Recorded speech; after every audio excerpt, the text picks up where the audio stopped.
Kita mulai gitu. Ada lagi orangnya. Al-Fatihah. Bismillahirrahmanirrahim.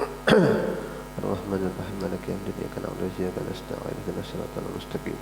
Siratal ladzina an'amta 'alaihim ghairil maghdubi 'alaihim waladdallin. Amin.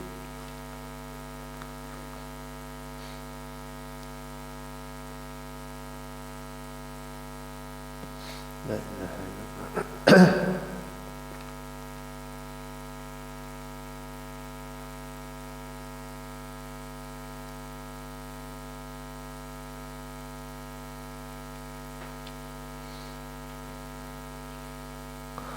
بسم الله الرحمن الرحيم. اللهم إني اهتدت بدرب لا طوله ما شاء الله قفله لا إله إلا الله بابه محمد رسول الله صلى الله عليه وسلم سقفه لا حول ولا قوة إلا بالله العلي العظيم أحاط بنا من بسم الله الرحمن الرحيم. الحمد لله رب العالمين الرحمن الرحيم مالك يوم الدين إياك نعبد وإياك نستعين اهدنا الصراط المستقيم صراط الذين أنعمت عليهم غير المغضوب عليهم ولا الضالين آمين. سور سور سور الله لا إله إلا هو الحي القيوم لا تأخذه سنة ولا نوم له ما في السماوات وما في الأرض من ذا الذي يشفع عنده إلا بإذنه يعلم ما بين أيديهم وما خلفهم ولا يحيطون بشيء من علمه إلا بما شاء وسع كرسيه السماوات والأرض ولا يؤوده حفظهما وهو العلي العظيم. بنا استدارت كما استدارت الملائكة بمدينة الرسول بنا خندق وناسور من كل قدر مقدور وحذر محذور ومن جميع الشرور تدرسنا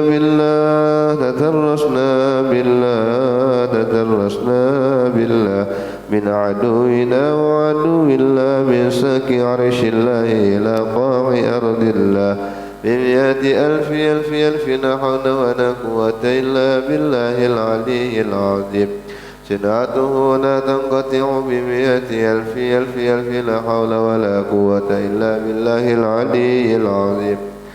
عزيمته لا تنشق بمئة ألف لا حول ولا قوة إلا بالله العلي العظيم. اللهم إن أحد أرادني بسوء من الجن اللهم إن أحد أرادنا بسوء من الجن والإنس والوحوش وغيرهم من سائر المخلوقات من بشر أو شيطان أو سلطان أو وسواس فرد نظرهم في انتكاس وقلوبهم في وسواس وأيديهم في إفلاس وأوبقهم من الرجل إلى الرأس لا في سهل يقطع ولا في جبل يطلع بمئة ألف لا حول ولا قوة إلا بالله العلي العظيم. وصلى الله على سيدنا محمد صلى الله عليه وسلم. سبحان ربك رب العزة عما يصفون وسلام على المرسلين والحمد لله رب العالمين.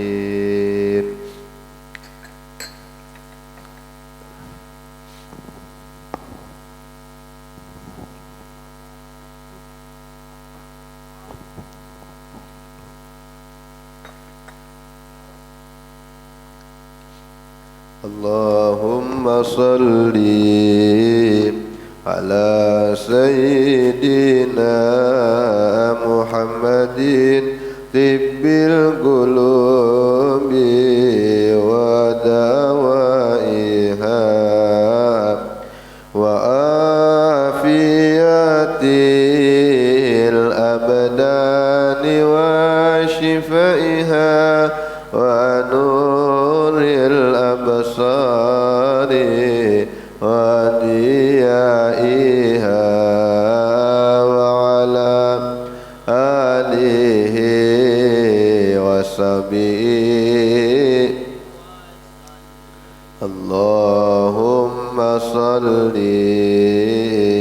على سيدنا محمد طب القلوب ودوائها وآفية الأبدان وشفائها ونور الأبصار وديائها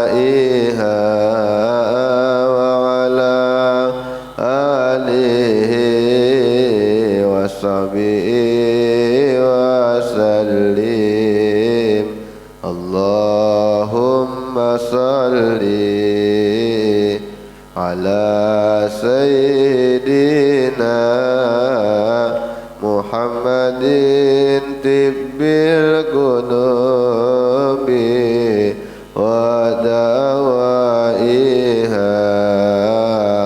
وعافية الأبدان وشفائها ونور الأبصار وديائها وعلى آله وصحبه وسلم.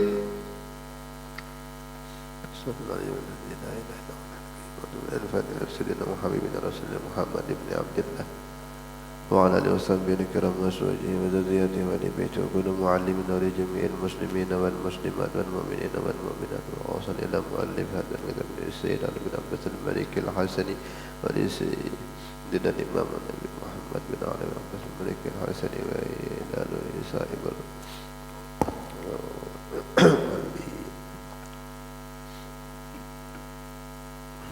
الحبيب عبد الله بن محمد الحدث لجميع الشيخين أينما كان وإلى شيخنا ومربي روحنا الشيخ محمد الشرباني زوري البنجري وإلى سيدنا حبيب عبد الله بن عبد الله بن على يدرس بن محمد على يدرس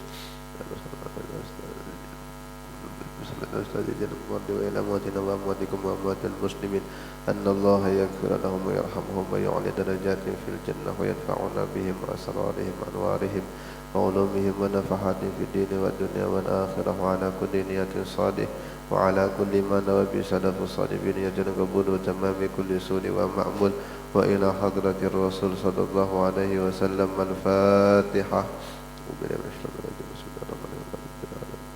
الرحمن الرحيم مالك يوم الدين إياك نعبد وإياك نستعين اهدنا الصراط المستقيم صراط الذين أنعمت عليهم غير المغضوب عليهم ولا الضالين آمين. Bismillahirrahmanirrahim. Wa qala al-muallif rahimahullahu ta'ala wa nafa'ana bihi wa bi ulumihi fid dharain amin. At-tarhibu min zulmil muslimin wa sukhriyati bihim wa su'iz dhanni bihim wa ihtiqarihim wa la'nihim wa ta'ni fi ansabihim. Ini adalah ancaman, kecaman bagi orang yang melakukan kezaliman kepada kaum muslimin dan merendahkan mereka, serta su'uzon dengan kaum muslimin, bahkan menghina mereka dan melaknat mereka. Qala Allah Ta'ala wa la tahsabanna Allaha ghafilan 'amma ya'malu adh-dhalimun wa la tahsabanna Allaha ghafilan 'amma ya'malu adh-dhalimun. Jangan kamu mengira Allah itu lupa, lalai terhadap apa yang diperbuat oleh orang-orang zalim. Ini artinya ketika ada yang menzalimi kita, tenang aja, Allah tidak akan melupakan itu. Jangan sampai kita yang mengambil alih peran Allah itu. Maksudnya apabila kita dizalimi orang, lalu kita menyumpah-nyumpah, lalu kita mendoakan yang tidak baik, lalu kita mencelakai mereka, biarkan saja, itu adalah urusannya Allah.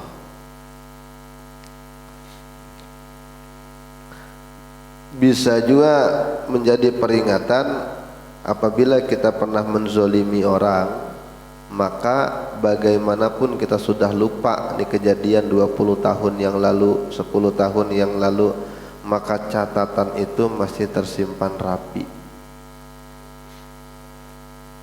Kiraman katibin ya'lamuna ma taf'alun.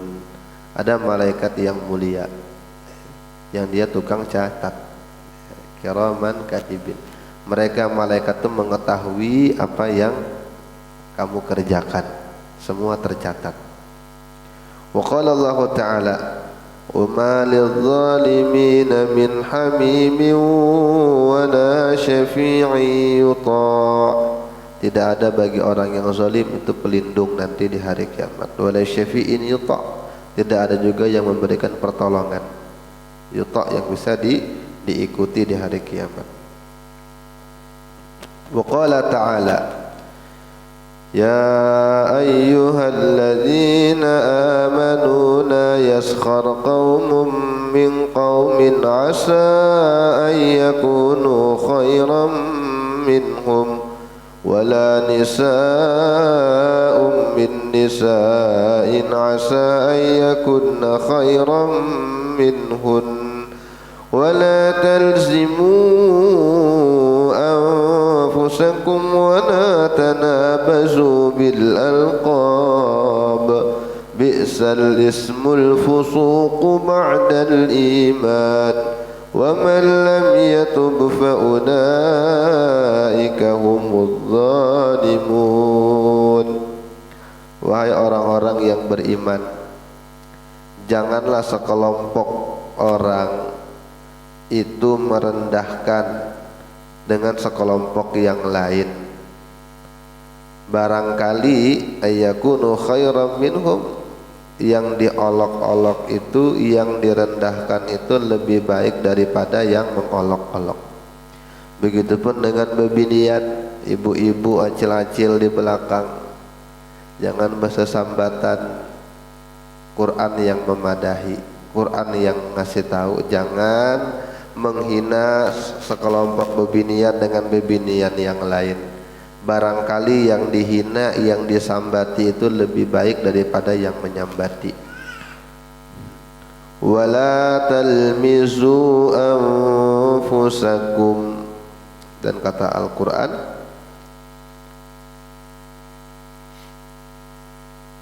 janganlah mencela, mencari aib satu dengan yang lain diri-diri kalian. Wala tanabazu bil alqab, jangan juga suka memanggil sebagian yang lain dengan gelar yang tidak disukai. Memang dulu di zaman Nabi itu, sebelum Nabi pindah ke Madinah, hampir setiap orang tuh punya gelar. Hampir setiap orang punya gelar, kadang 2, 3 gelarannya. Nah terkadang yang digelari itu tidak suka dengan gelaran itu. Maka ketika sahabat itu mengadukan tentang perkara itu, maka turun ayat ini, jangan ketujuh menggelari orang.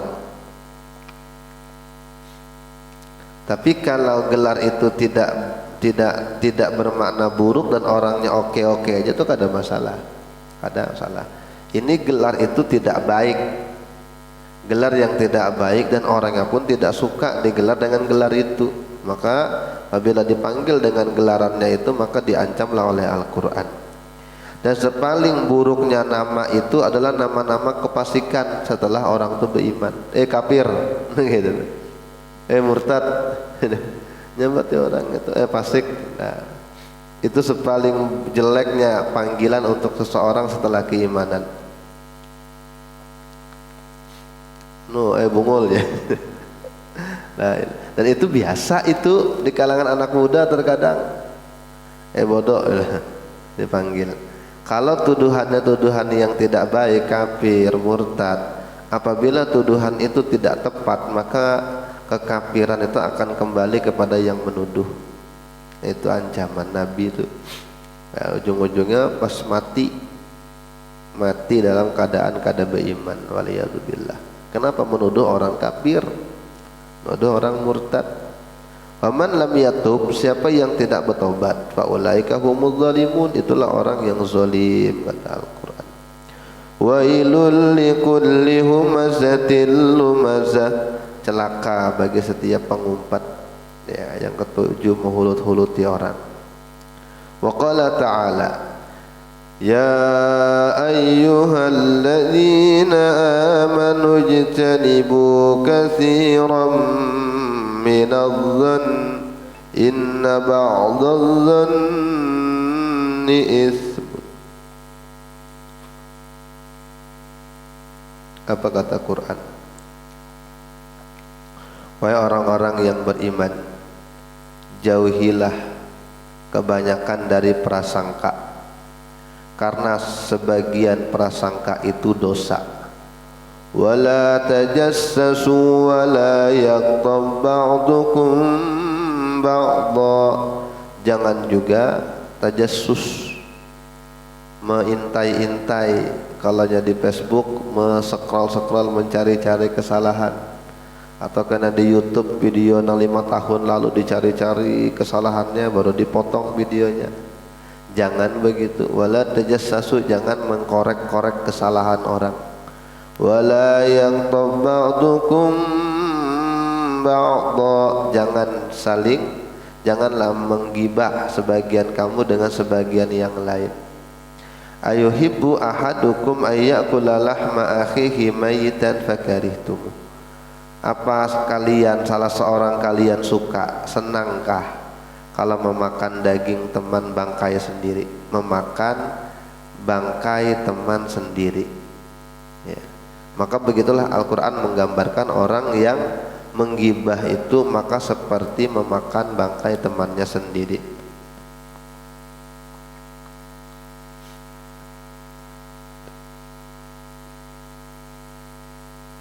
Itu bahayanya gibah.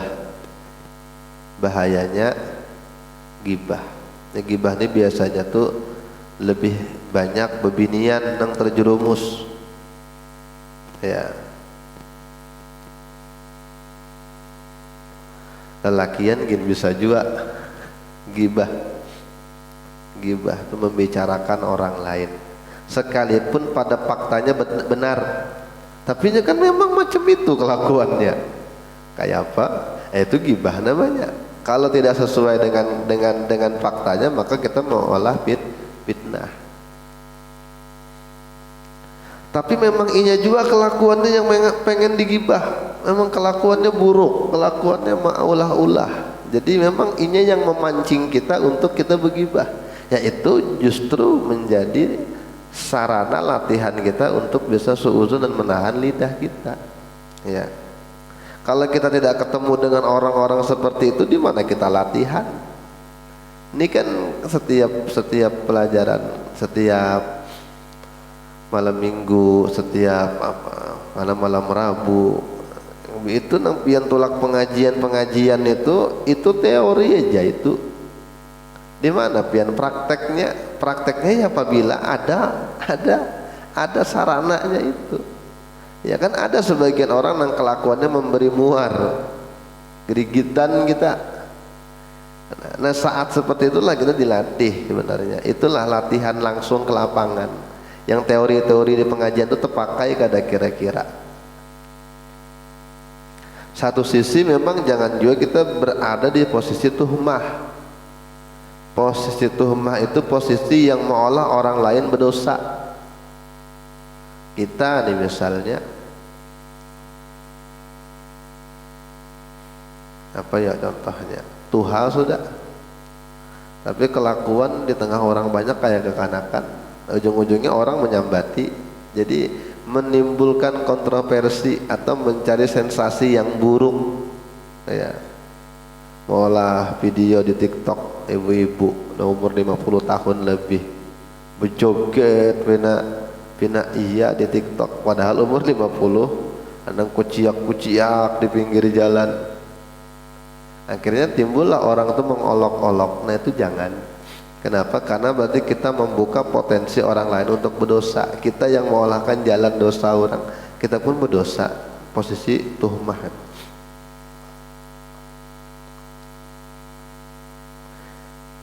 An Abi Hurairah radhiyallahu anna Rasulullah sallallahu alaihi wasallam qala iyyakum wadh-dhann fa inna dhanna akdzabul hadits. Takutilah buruk sangka karena duga-dugaan itu, dugaan buruk itu sepaling dustanya pembicaraan. Jangan pernah percaya sampai telinga kita mendengar. Dan kalaupun mendengar kira-kira itu baik kada buat kita, manfaat kada. Kalau ada manfaat maka ditinggalkan, jangan digubris.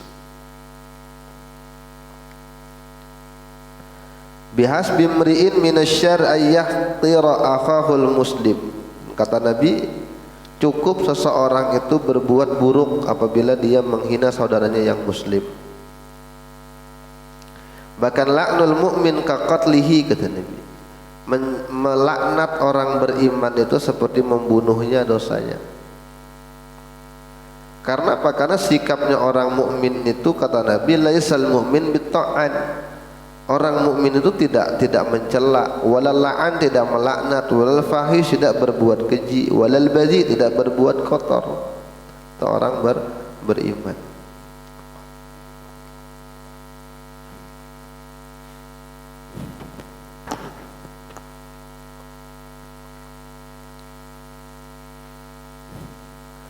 Isnatani fin nasi huma bihim kufrun. Ada dua hal di dua orang dalam manusia. Yang keduanya itu dengan sebab itu dia menjadi kufur. Bisa menjadi kufur apa? Melaknat dalam nasab, waniyahatu alal mayyit, dan histeris terhadap kematian. Itu dua perkara yang meolah orang itu menjadi kufur. Ya.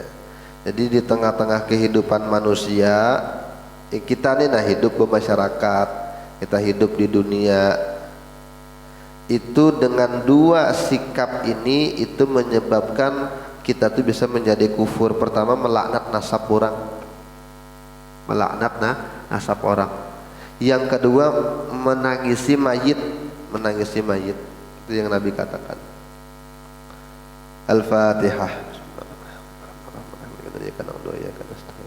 Ihdinash shiratal mustaqim shiratal ladzina an'amta 'alaihim ghairil maghdubi 'alaihim waladdallin. Bismillahirrahmanirrahim. Wa qala al-Imam Abdullah Al-Haddad rahimahullahu ta'ala wa nafa'ana bihi wa bi'ulumi fid dharain amin. Ini masih membahas tentang perkara wara', berhati-hati dengan sesuatu yang haram, bahkan yang subhat sekalipun. Berhati-hati.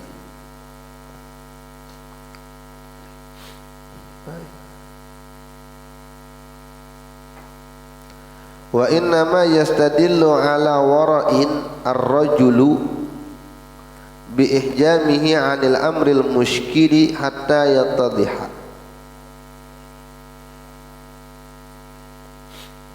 Laki-laki yang warok atau perempuan, seseorang yang warok, yang punya sikap warok. Kan kita sudah bahas tentang perkara warok tuh kemarin. Hati-hati. Karena apabila tidak ada waroknya maka mudahlah bagi setan untuk menjerumuskan seseorang. Tidak ada sikap warok, hati-hati. Nah, orang yang warok itu menjaga jarak dia, atau tidak mengambil sikap terhadap perkara yang muskil, susah, rumit, sampai itu nampak. Artinya apabila itu masih tidak jelas statusnya, maka orang yang betul-betul wara' akan menghindar dari perkara tersebut. Wala yakunul abdu minal muttaqin haqqan hatta yatrukal halal al mahdha alladhi yusha inda tanawulihi al wuquf fi ma wara'ahu min asyubhati wal haram. Tidak akan seorang hamba itu menjadi kelompok orang yang bertakwa dengan sebenar-benar takwa sampai dia bisa meninggalkan yang halal sekalipun, karena memang takut dibalik itu akan terjerumus kepada perkara yang syubhat dan yang haram. Baru orang itu bisa menjadi takwa yang sesungguhnya. Dikatakan oleh Nabi kita Muhammad, la yablughul abdu darajatal muttaqin hatta yatruka ma la ba'sa bih hadrun mimma bihi ba's. Tidaklah seseorang hamba itu mencapai tingkat derajat orang yang bertakwa sampai dia meninggalkan sesuatu yang sebenarnya tidak apa-apa dikerjakan, cuma karena takut ada sesuatu, maka baru bisa mencapai ketakwaan yang hakiki, kata Nabi. Ya, yang kita kisahkan pada pertemuan lalu itu ada perempuan, ibu-ibu tua, nenek sekitar tua siden bungkuk sudah, pokoknya tuha benar tuha. Waktu itu memang kami membahas tentang perkara warok, tapi memang di dalam kitab hadis pengajian subuh, termasuk dibahas waktu itu ada tentang perkara bunga bank. Jadi ulun kasih tahu, ulama itu sebenarnya berbeda pendapat tentang bunga bank. Tidak sedikit yang menghalalkan bunga bank. Bukan berarti riba, bukan berarti yang menghalalkan bunga bank itu menghalalkan riba, bukan. Kalau riba itu pasti haram. Orang yang menghalalkan riba hukumnya murtad, karena itu sudah menjadi satu kepastian dalam Quran. Jadi orang yang menghalalkan riba itu hukumnya murtad dia. Jelas karena. Tapi ulama itu berbeda pendapat apakah bunga bank itu termasuk riba atau bukan. Itu masalahnya. Ulama yang membolehkan menghalalkan bunga bank, mereka berpandangan kalau bunga bank itu bukan riba, bukan menghalalkan riba, tapi memang bukan riba. Dan banyak, Sayyid Tantowi kalau pada hilaf, kemudian Hasan Bangil, kemudian Syekh Ali Jum'ah dan lain sebagainya, banyak. Tapi ada juga yang mengharamkan sama sekali, walaupun 1% tetap haram. Saya Yusuf Qardawi misalnya, kalau kada hilaf saya Wahbah Zuhaili, itu mengharamkan. Akhirnya pro kontra. Nah, sedangkan dalam berfikih itu ada kaidah yang bagus, al khuruju minal khilaf mustahab. Menghindari perdebatan status hukum itu dianjurkan. Ini ada yang mengatakan haram, ini ada yang mengatakan halal, maka tinggalkan aja, pilih yang haram. Itu dianjurkan. Ada yang mengatakan sah, ada yang mengatakan tidak, maka tinggalkan, maka umpati yang mengatakan tidak sah. Itu dianjurkan. Contoh lagi, kalau pian umroh atau pian naik haji, itu terkadang imam kan di Masjidil Haram, hotel itu kan jauh tuh, tetapi saking padatnya manusia, terkadang orang tuh berjamaah sampai ke depan hotel. Terkadang saking Jumat, terkadang sampai ke depan hotel. Jadi namanya manusia mungkin jutaan di situ, akhirnya sampai ke depan hotel, sampai ke gang-gang itu penuh berampar. Nah, pertanyaan timbul, bolehkah kita sholat di dalam kamar hotel tapi ikut imam di Masjidil Haram? Karena kan ada hotel-hotel yang emang dekat dengan di belakang masjid, yang kalau kita buka jendelanya tuh kita lihati orang tuh sampai melihat Ka'bah. Nah, bolehlah kira-kira di situ sembahyang ya, tidak usah ikut turun. Yang jelas kita berbeda tempat, kita dalam hotel, imam dalam masjid. Cuma memang jamaah itu kan sampai juga di bawah, dan kita mendengar suara tuh karena ada sambungan mic yang sampai ke dalam hotel. Kalau memang tidak ada orang sekalipun di bawah, maka ulama tuh ada yang membolehkan selama kita bisa mendengar, Bahkan kalau kita mau mencari pendapat-pendapat yang aneh-aneh tuh, sholat Jumat kita boleh di rumah dengan syarat lewat radio atau lewat streaming, ya bisa. Tapi itu pendapat kan aneh, walaupun yang mengatakan itu ulama besar. Ya, ada satu kitab yang membahas tentang sahnya salat Jumat di belakang melalui radio.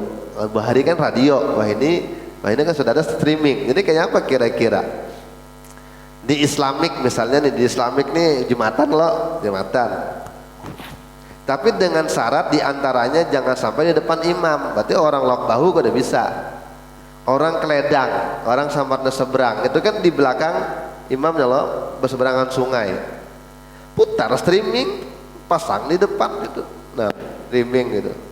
Yang Jumat juga bolehkah? Ada ulama membolehkan itu, tapi dengan syarat tadi di belakang imam satu. Yang kedua, kita nggak boleh sendirian. Kita harus punya teman, minimal bertiga atau berdua atau bertiga. Kenapa? Apabila streamingnya mati, wifi-nya mati lampu, maka Jumat kita batal. Tapi kalau kita bertiga, maka berdua langsung ada yang jadi imam. Karena sepaling minimal Jumat bertiga, menurut mazhab yang di luar Syafi'iyah.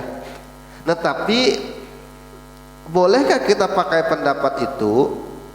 Nah, itu yang kita bahas. Keluar daripada perbedaan pendapat itu hukumnya dianjurkan untuk menghindari itu dah. Ya. Sahkah tadi di hotel sembahyang? Ada yang mengatakan sah, tapi dihindari ya. Kalau kita dengan bini ini kira-kira batal kada bersentuhan?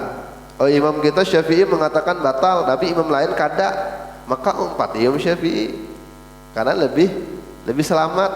Ya, kalau kita umpat yang lain, menurut imam Syafi'i batal, yang lain kan. Cuma kalau kita umpat imam Syafi'i, maka semuanya kan ada yang menyalahkan. Itu namanya al-khuruju minal khilaf, jadi keluar daripada perdebatan. Nah, kita kembali masalah bunga bank tadi. Ibu-ibu ini habis ulun ceramah, datang nenek-nenek itu. Anu Ustaz ya, guru ya, ulun nih ada duit di bank. Kayak apa yuk ya? Kalau memang hendak digunakan, pian gunakan untuk masalah jalan, masalah fasilitas umum. Kalau kadang mau makan dan lebih bagus. Oh iya kak. Tapi ada bang pendapat yang mengatakan boleh pakai aja, misalnya kalau hendak. Tapi kalau hendak yang apik, mau yang hati-hati, maka memang gunakan untuk kepentingan umum. Oh, sekalinya minggu depan bawa duit bunga. Berapa duit bunga itu? 80 juta. Iya, guru ya pian aja yang bagi ya 80 juta tuh bagi. Ulun nih hampir tergoda juga gitu. Karena kan tadi kan pendapat tuh ada yang mengatakan halal, sedangkan akadnya pian terserah aja, pian aja yang atur gitu. Ini pakai umroh ini lumayan. Tapi pikir-pikir lagi, ibu-ibu ini aja mah ambil pendapat yang warok, maksudnya kita nang mah aja deh kadang bersikap warok. Akhirnya duit itu 1000 pun kada ulun ambil, ya ulun bagi-bagi. Ya. Ada orang nang warok seperti itu nah. Padahal ada aja mengatakan boleh, tapi tetap ambil pendapat yang hati-hati. 80 juta bunganya aja, kira-kira berapa tuh tabungannya?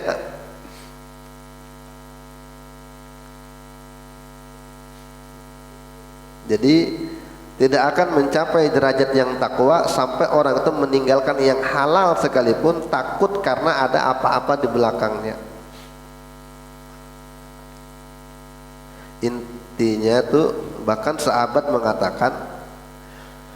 para sahabat mengatakan kunna natruku sab'ina baban minal halal. Kami tuh meninggalkan 70 pintu bab daripada perkara yang halal. Kami tinggalkan yang halal itu. Artinya padahal tuh kalau dilakukan boleh aja ya. Tapi kami tinggalkan itu. Kenapa? Mukhafatal wuqu fil haram, karena kami takut terjatuh ke dalam yang haram. Artinya ini mungkin dalam batas yang sudah memang selangkah lagi jadi haram, tapi masih boleh, maka ditinggalkan dengan sahabat itu.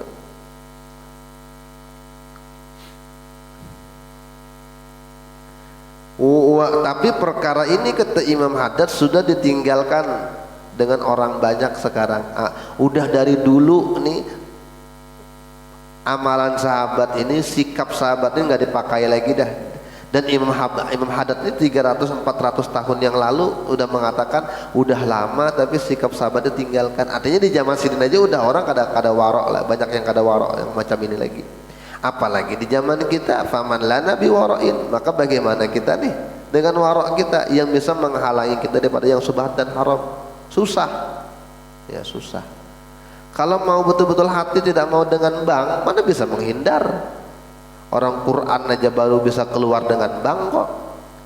Indonesia, pemerintah mau mencetak Quran, duitnya di mana? Di bank. Karena mau pakai bank, bos kalau gajian transfer lewat bank, mau kayak apa kita?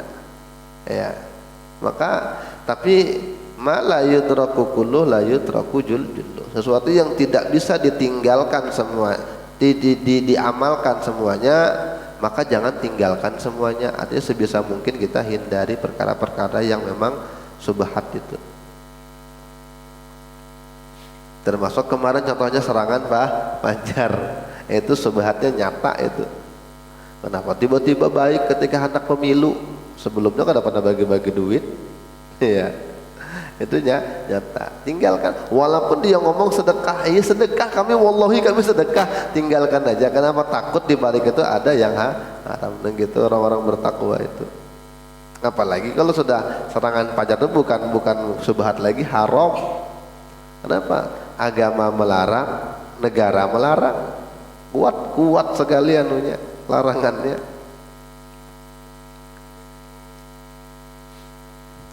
Intinya tuh para sahabat tuh mencari yang pasti-pasti aja halalnya. Itu sahabat tuh. Wa 'alaika bi ma'rifati jami'i ma harramallahu 'alaika litajtanibahu. Kamu wajib mengetahui setiap perkara yang Allah haramkan. Tujuannya agar kamu bisa menjauhi perkara tersebut. Fa inna man la ya'rifu syarra yaqa'u fih. Karena orang yang tidak kenal dengan keburukan, tidak kenal dengan yang haram, tidak tahu dengan yang subhat, maka dia akan terjatuh ke situ. Maka perkara halal haram itu wajib diketahui, dan perkara halal haram itu lebih dominan pembahasannya ke fikih. Maka sekali lagi mustahil orang itu bisa mencapai hakikat ma'rifat kalau meninggalkan fikih. Itu mustahil, susah rasanya. Kenapa? Hakikat ma'rifat tapi masalah wudu kada tahu, masalah ma'rifat hakikat tapi masalah halal haram tidak ngerti. Maka mustahil orang itu bisa mencapai hakikat ma'rifat kalau perkara halal haram fikihnya kadang ngerti. Kenapa? Mana mungkin orang bermakrifat hakikat tapi terjerumus ke dalam yang haram. Kami kadang melakukan yang haram, bukan tidak melakukan yang haram, kamu tidak tahu kalau itu haram gara-gara kamu tidak belajar fikih.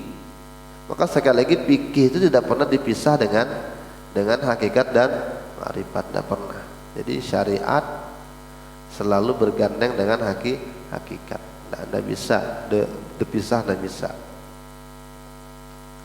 Karena kalau terpisah, tidak ngerti masalah syariat, maka orang ini jahil, dan wali itu mustahil orang jahil. Ya. Mustahil jahil. Jadi sehebat apapun pandirannya, sehebat apapun seakan-akan kayak karomah, maka jangan pernah dipercaya. Ya. Maka pandirannya biasanya tuh hebat kalau membahas itu. Ya, kenapa iyanya sekalinya syariat ditinggalkannya.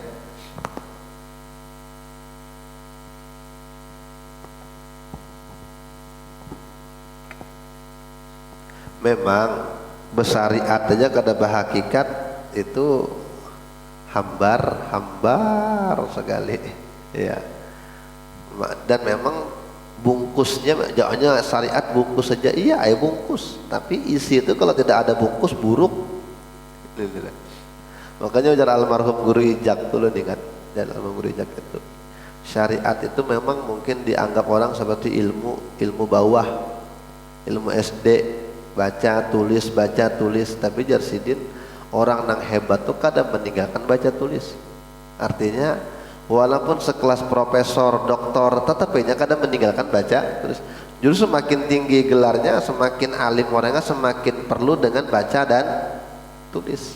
Walaupun baca tulis tadi ilmu anak TK. Di TK kan ilmunya kan belajar membaca, di SD belajar baca, belajar nulis.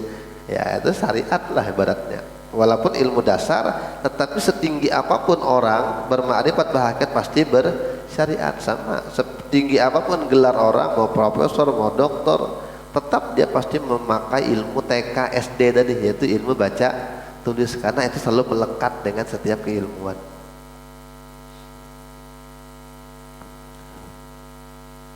wa'lam annahu la yukhsha ala zidinin min wuqu'ihi fi tanawul muharramatil ainiyah.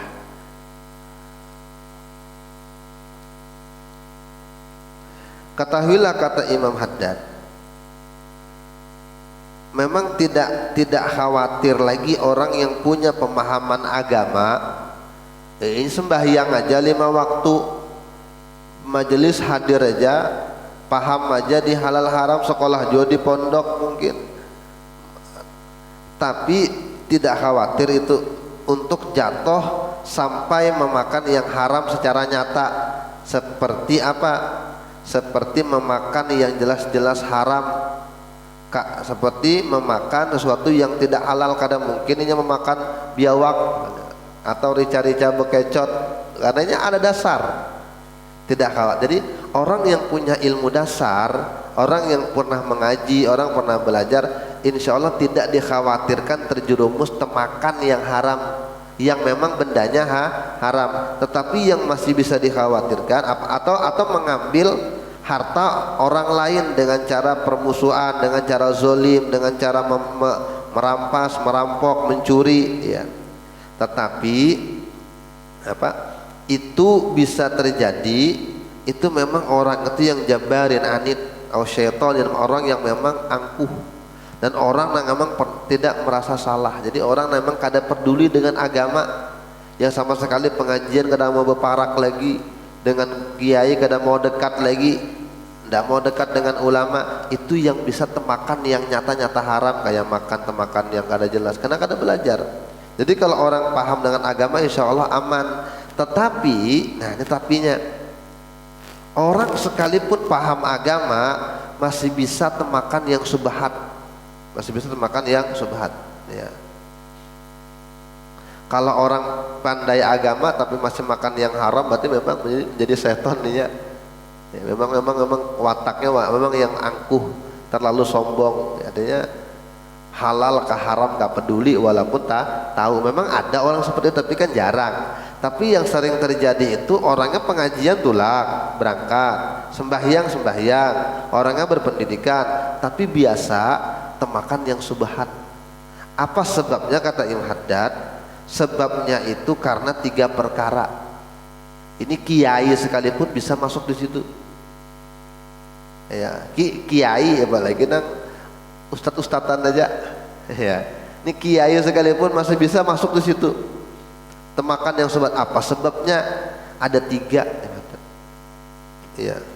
Dia tidak tarkut taftish, ya. Pertama, fi maudihi tarkut taftish, fi maudihi, dia meninggalkan pemeriksaan pada tempatnya. Maksudnya begini, tahu terima aja, guru ini ada hadiah, guru ada hadiah dari pejabat, ini ada ini ada, terima aja terus tanpa ada perhatian. Atau diajaki ini ada sumbangan dari ini halal, ini ada bonus dari ini, pokoknya tanpa melihat ke belakang, ini kenapa duitnya dari mana kira-kira, ini orang ini ngantar duit ke sini kira-kira apa tujuannya. Nah, itu kada pernah ini perhatikan, itu bisa temakan yang subhat. Makanya kata Imam Haddad, orang yang datang membawa harta atau punya orang itu orang manusia itu dibagi menjadi 3, ya, menjadi 3. Pertama, kata Sidin, ini untuk orang yang betul-betul apik, bisa dia terhindar kalau melakukan yang 3 ini. Tapi kalau tidak melakukan yang 3 ini, kiai sekalipun, ustadz sekalipun kena aja, ya, temakan yang kada jelas. Pertama, seseorang itu, yang 3 orang ini yang perlu kita kenali baik-baik. Sahsun, orang ma'rufun indaka bil khair wassalah, orang yang memang kamu dikenal orang itu baik, orang itu soleh. Fakul min ta'amihi wa amilhu in syi'ta wala tas'al. Kalau kamu kenal baik dengan orang itu, sampai ke kerjaannya pun kamu tahu apa kerjanya, apa profesinya, apa gawiannya, maka makan aja dengan makanan-makanannya. Lalu bergaullah, mau bisnis silahkan. Kalau kamu mau kada usah ditanya, nih kalau yang ngasih hadiah nih halal kah haram nih, ini apa nih, tidak usah. Kalau memang orang itu orang baik, kamu kenal karakternya, kamu tahu kerjaannya, kamu tahu sikapnya, apalagi orangnya orang soleh, maka kalau memang dikasih makan tidak usah tanya-tanya, makan situ. Makanya ada orang yang mengatakan kalau datang ke rumah ulama tuh makan. Kenapa? Karena rezekinya pasti halal dan jadi obat, jadi obat. Itu pertama. Nah, orang yang kedua yang perlu dikenali, orang yang kamu tidak tahu nih, tidak tahu pasti kerjaannya apa, kamu tidak tahu gitu deh. Kira-kira orang ini bisnisnya apa, kamu tidak tahu ya. Kamu juga tidak tahu orang ini orang jahat kah, orang baik kan, tidak tahu. Pokoknya cuma tahu-tahu gitu aja ya. Kalau kamu pengen mengadakan hubungan dengan dia, mau bekerja, mau bisnis, mau apa ya, atau kamu mau menerima hadiah dari dia, mau menerima hadiah, maka ini bagi orang yang suka pengajian nih, nang sembahyang 5 waktu, nang tahu di agama, maka perlu kalau kamu memang warok, faminal warok, maka bentuk kehati-hatian warok tadi, kamu tanya aja, tanya, mohon maaf lah, duit apa nih kira-kira? Karena kalau kada bertanya bisa terjebak. Lun arwah guru ijak itu pernah kan berkisah, orang datang bawa duit sekresek. Adalah ingatlah biarlah. Bawa duit sekresek, kenapa? Ini tukang taksi rasanya. Tukang angkot dapat duit sekresek, 2 kresek kah? Gurunya bacakan doa selamat. Baca doa selamat. Kenapa? Supaya duitnya menjadi halal. Ya, makanya guru menanyai, dari mana duit nih? Anu dapat di taksi, jadi biar dia jangan doa selamat mana bisa jadi halal. Orang duit orang. Ya, artinya kan hati-hati itu taptis, ada pemeriksaan. Makanya kalau kamu pengen waro, kamu tanya aja, mohon maaf lah nih hadiah dari mana? Apa nih lah, hadiah apa nih lah, jangan tersinggung lah gitu. Tapi kalau memang itu pun dengan lemah lembut, dengan hati-hati bertanya. Kalau kamu tahu seandainya kamu tanya begitu dia pasti kecewa hatinya, jangan ditanya, ditanya. Ya, kira-kira nih kita nih kada kenal nih, tiba-tiba datang bawa hadiah. Kalau kita tanya nih pasti sakit hatinya. Ya. Maka harus ditanya. Tapi kalau kira-kira ditanya, kita kenal biasa, tanya-tanya begayaan ya, kada tersinggung, tanya aja ya. Nah kadang kan bisa tuh ceperan-ceperan gak ada jelas, tiba-tiba berangkat kerja nota kosong ya, ke kota ini notanya kosong, ke kota ini pas hotel tulis sendiri, makanan tersendiri, akhirnya dapat duit. Nah, maka tahu nih ini kawannya habis keluar kota nih, jangan-jangan nota kosong dimainkan. Maka dengan cara begayaan tanya aja, nah ini nota kosong kah? Ya. Sekira-kira kada tersinggung, maka itu bagus untuk bersikap warok. Karena terkadang orang yang alim sekalipun bisa termakan yang sobatnya gara-gara kada perhatian masalah ini.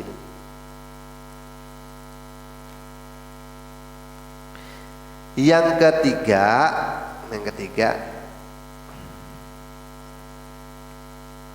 seseorang yang kamu ketahui orang tuh zolim ya, uang hartanya uang haram, tidak ada kerjaan lain selain pengedar narkoba itu aja kerjaannya, nyata duitnya haram dah.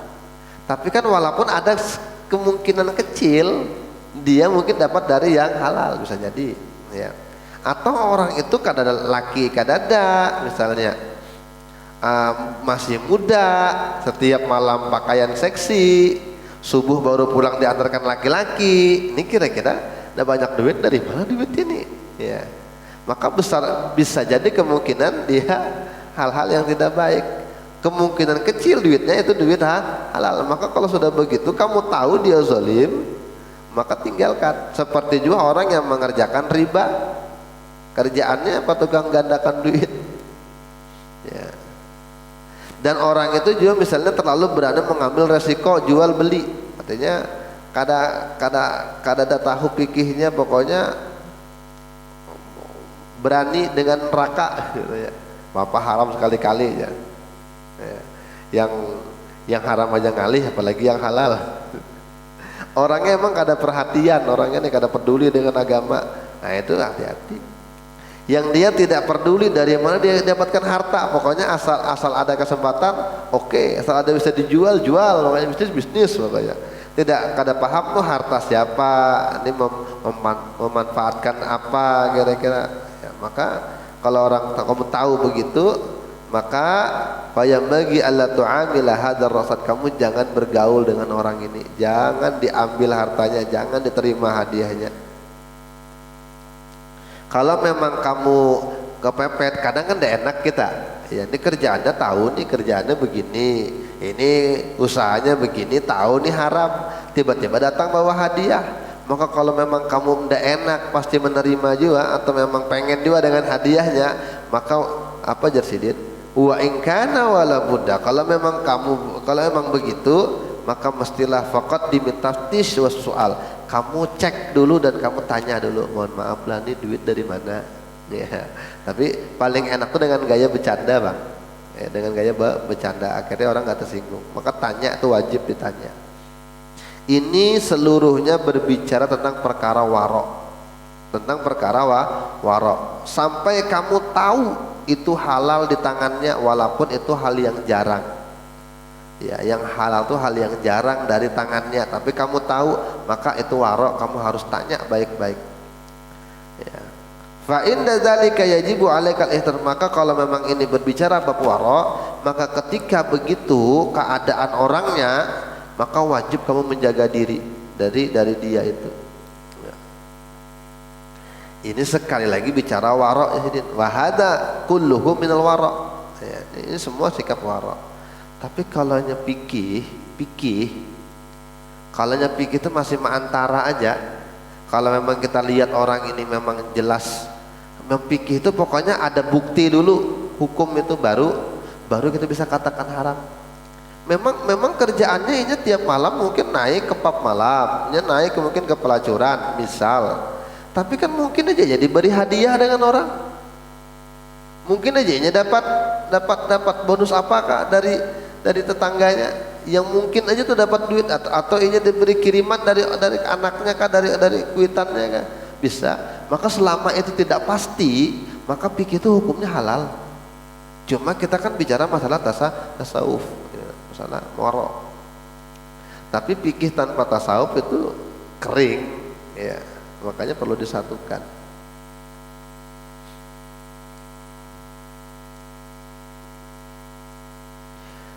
Kalau sampai kepada kamu satu benda, satu barang nyata tuh sampai ke tanganmu dan kamu tahu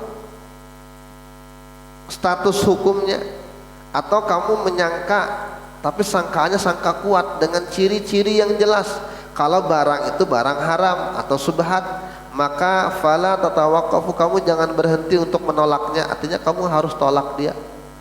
Ya, walaupun sampainya kepada kamu dari tangan orang yang soleh sekalipun, ya, dari orang yang soleh sekalipun.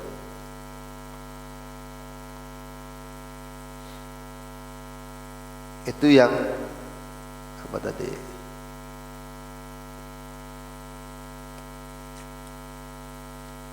Itu yang pertama. Yang pertama apa? Yang orang alim sekalipun, kiai sekalipun bisa temakan yang subhat, gara-gara kada perhatian dengan 3 kelompok manusia tadi, kada membeda-bedakan, ya, bekawannya sembarangan.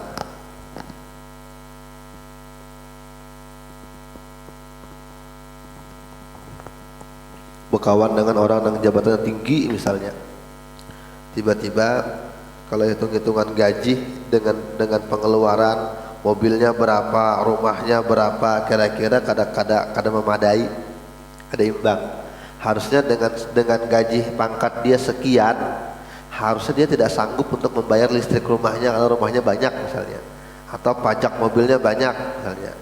Maka ya tadi terkadang bisa temakan hal kada baik itu gara-gara berteman dengan orang seperti itu. Walaupun mengatakan haram kada mungkin, karena fikih itu perlu bukti, tapi orang nang warok ini pasti hati-hati. Jadi kiai sekalipun bisa kena tuh di situ. Makanya saking hati-hatinya orang itu terkadang dengan perkara yang halal sekalipun ditinggalkan. Banyak contohnya yang halal sekalipun ditinggalkan. Contohnya guru kami Abu Yasarwani Balikpapan itu sampai beliau meninggal itu kada pernah mau memakai mobil dinas. Kan halal. Ya.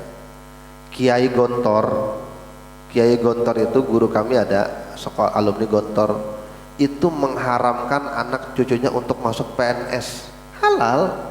Ulun gin umpat tes. Ya, cuma ada kiai yang meninggalkan hal-hal yang halal sekalipun karena takut di belakangnya mungkin tidak bisa menjaga gitu kan. Ya. Kenapa alasannya?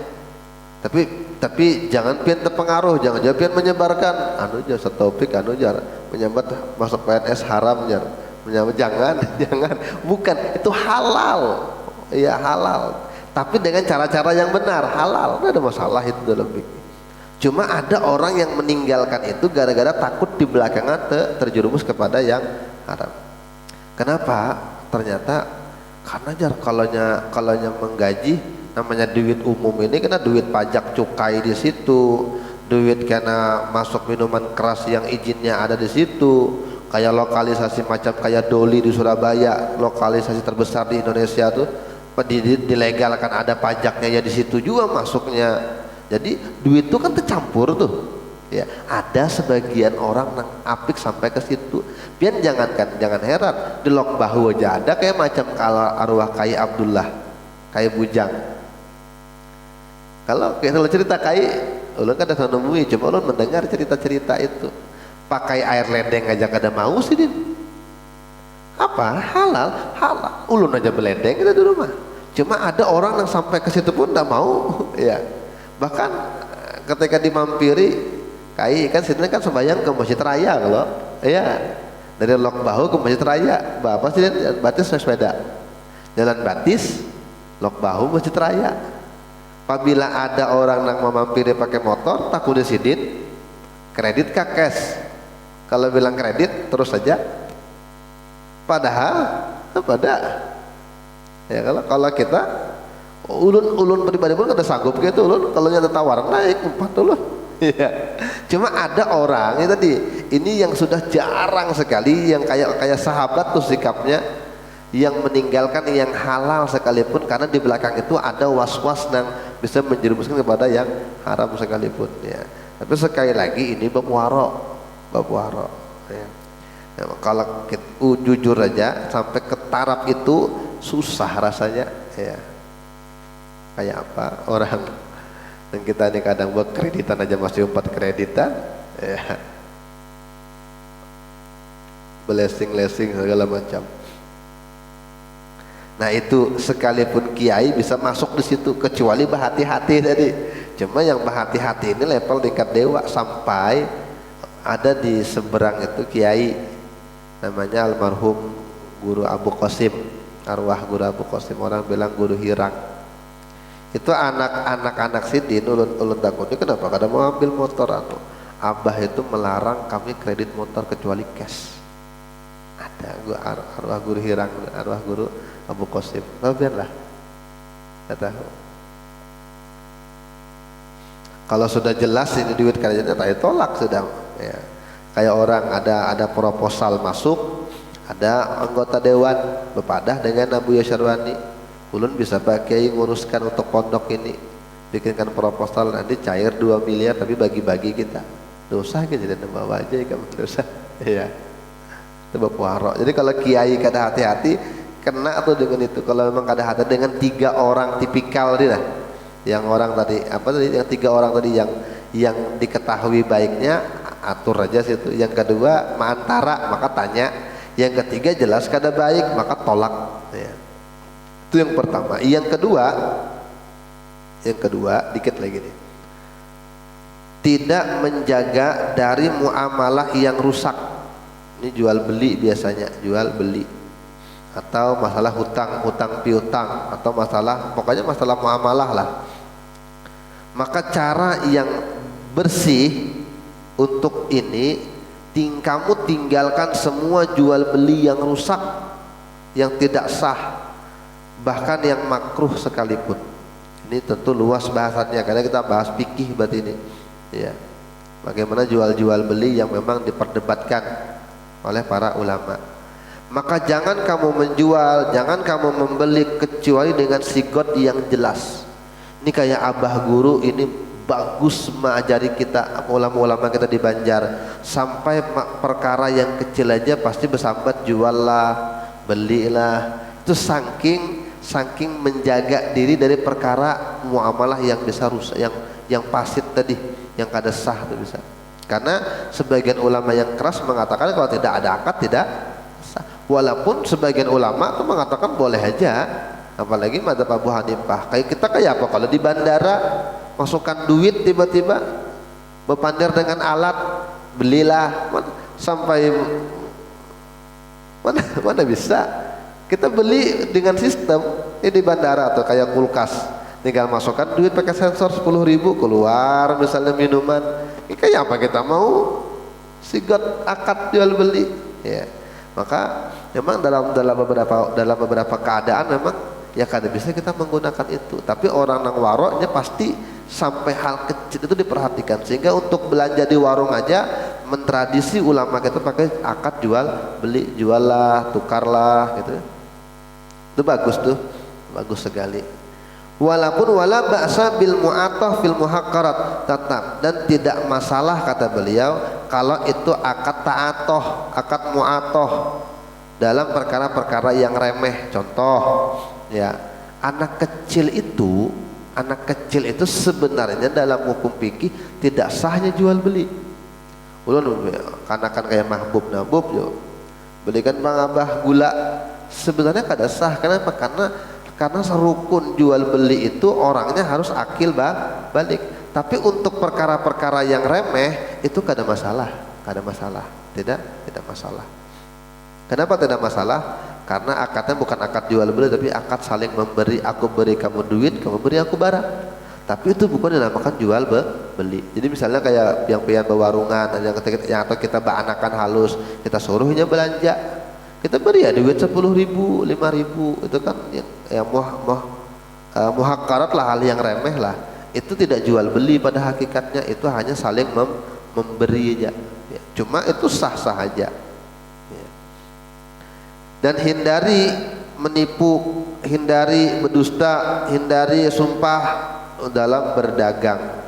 Jangan kamu sembunyikan aib di dalam barang dagangan kamu. Seandainya pembeli itu tahu aib tersebut, maka dia tidak akan membeli dengan harga sekian itu.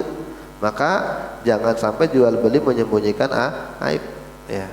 Itu yang jadi permasalahan yang perlu dihindari jual beli online. Makanya kalau bicara bab warok lagi, masih ada kok sekarang ulama yang kadang mau jual beli online itu. Walaupun ulun pribadi kan ajak nukar online, tapi sebagian ulama yang memang apik kadang mau. Kenapa? Karena rentan dengan penipuan gambar itu dah. Untuk diretur ulang lagi kan ngalih juga diretur dulu kadang. Mungkin pinang tuh hatu kada paham apa tuh retur apaan. Ya, tapi ini ada rekaman. Ya. Mudah-mudahan kan apabila puluhan tahun ada yang mendengar kah? Mudah-mudahan Allah berikan kita ampunan apabila kita salah, kita banyak salah dengan Allah Ta'ala. Mudah-mudahan Allah mengabulkan hajat-hajat kita. Mudah-mudahan yang sakit Allah sembuhkan. Mudah-mudahan yang sakit hatinya, banyak penyakit hati Allah bersihkan. Ala hadhihi niyya al-Fatihah. A'udzubillahi minasyaitonir rajim. Bismillahirrahmanirrahim. Rabbina alamin arrahmanir rahim. Maliki yaumiddin. Iyyaka wa iyyaka nasta'in. Ihdinas siratal mustaqim. Siratal ladzina an'amta 'alaihim ghairil maghdubi 'alaihim waladdallin. Amin. Kita baca Fatihah 4. Bismillahirrahmanirrahim. Qul huwallahu ahad, Allahus samad, lam yalid wa lam yulad wa lam yakul lahu kufuwan ahad. Bismillahirrahmanirrahim. Qul huwallahu ahad, Allahus samad, lam yalid wa lam yulad wa lam yakul lahu kufuwan ahad. Bismillahirrahmanirrahim. Qul huwallahu ahad, Allahus samad, lam yalid wa lam yulad wa lam yakul lahu kufuwan ahad.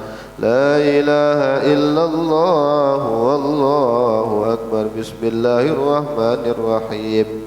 قل أعوذ برب الفلق من شر ما خلق ومن شر غاسق إذا وقب ومن شر النفاثات في العقد ومن شر حاسد إذا حسد لا إله إلا الله والله أكبر بسم الله الرحمن الرحيم قل أعوذ برب الناس ملك الناس إله الناس من شر الوسواس الخناس الذي يوسوس في صدور الناس من الجنة والناس لا إله إلا الله والله أكبر ولله الحمد بسم الله الرحمن الرحيم الحمد لله رب العالمين الرحمن الرحيم مالك يوم الدين إياك نعبد وإياك نستعين اهدنا الصراط المستقيم صراط الذين أنعمت عليهم غير المغضوب عليهم ولا الضالين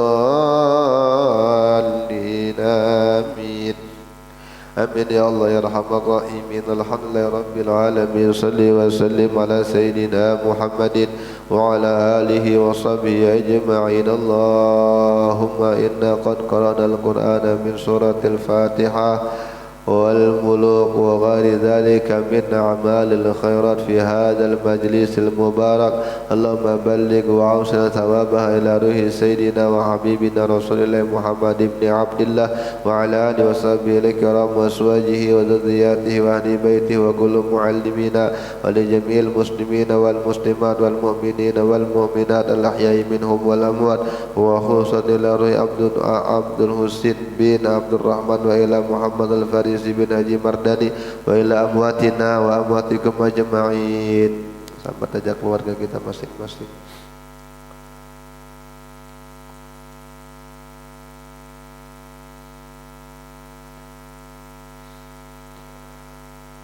اللهم اغفر لهم وارحمهم وعافهم واعف عنهم اللهم اغفر لهم وارحمهم وعافهم واعف عنهم اللهم اغفر لهم وارحمهم وعافهم واعف عنهم اللهم اكرم نزولهم ووسع مدخلهم واجعل الجنة مثواهم اللهم اجعل قبورهم روضة من رياض الجنان ولا تجعل قبورهم روضة من حفر النيران اللهم انزل الرحمة والنعمة والمغفرة والشفاعة على أرواحهم برحمتك يا أرحم الراحمين ربنا آتنا في الدنيا حسنة وفي الآخرة حسنة وقنا عذاب النار وصلى الله على سيدنا محمد وعلى آله وصحبه وسلم والحمد لله رب العالمين